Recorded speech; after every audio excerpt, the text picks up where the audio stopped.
Let's build Anakin's lightsaber from Revenge of the Sith. For the first part of the build, I spent hours designing and 3D printing a chassis. As you can see from the background, it took me 4 tries to get it right, and I think it came out great. Now we'll begin the install with the speaker and battery tabs.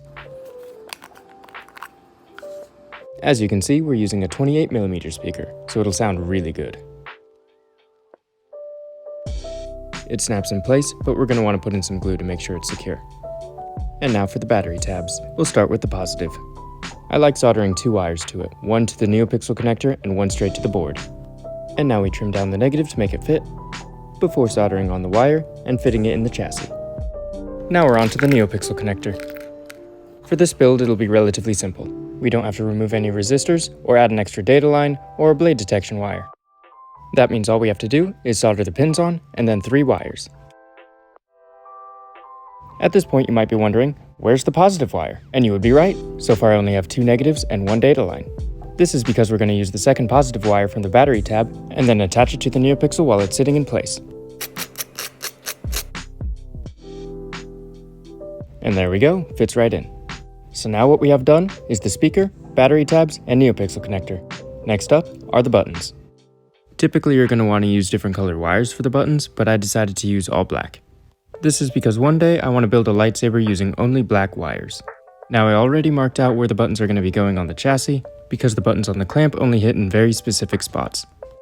Then what we do next is feed the wires through the hole I designed in the chassis, and then we just add a little drop of E6000 to glue them in place.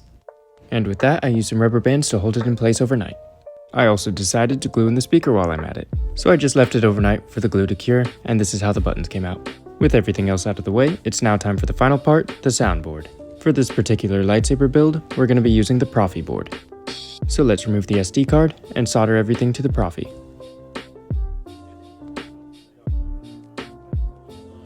And there we have it, everything is wired together. There's just one thing I have to fix though. I ended up swapping the positive and negative battery tabs, so when the chassis is in the hilt, you can put in the battery.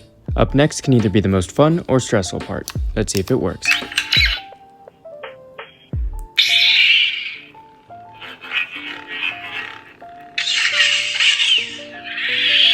It's looking very good. Let's try it in the hilt.